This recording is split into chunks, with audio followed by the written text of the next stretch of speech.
Hi friends, ಜೀವಾಮೃತ third ಬ್ರ್ಯಾಚು ಮಾಡಿದ್ದೀವಿ. ನೋಡ್ಬೋದು, ಇದನ್ನು ಒಂದು ದಿನಕ್ಕೊಂದು ಟೈಮ್ ಈ ಥರ ಮಿಕ್ಸ್ ಮಾಡ್ತಿರ್ತೀನಿ.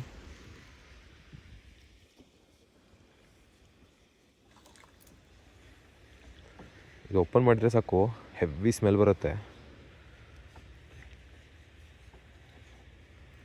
ಈ ಥರ ಮಿಕ್ಸ್ ಮಾಡಿ ಡೈಲಿ ಒನ್ ಟೈಮು ಮತ್ತೆ ಕ್ಲೋಸ್ ಮಾಡಿರ್ತೀನಿ.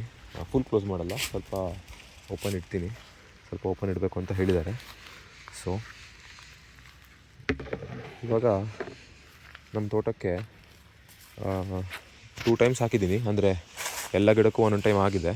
2 ಡ್ರಮ್ ಮಾಡಿದ್ದೆ. ಸೊ ಎಲ್ಲ ಗಿಡಕ್ಕೂ ಒಂದೊಂದು ಟೈಮ್ ಆಗಿದೆ. ನೋಡಬೇಕು, ಇನ್ನೊಂದು ತಿಂಗಳ ಬಿಟ್ಟು ಹೇಳ್ತೀನಿ ರಿಸಲ್ಟ್ ಹೆಂಗಾಗಿದೆ ಅಂತ. ನೋಡೋಣ.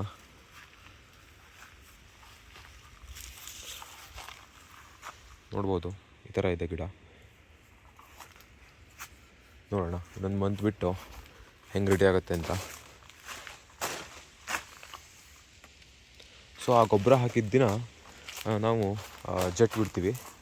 ಅವತ್ತು ನೀರು ಸಪ್ಲೈ ಕೂಡ ಮಾಡ್ತೀವಿ. ಸೊ ಚೆನ್ನಾಗಿ ಮಿಕ್ಸ್ ಆಗಲಿ ಅಂತ.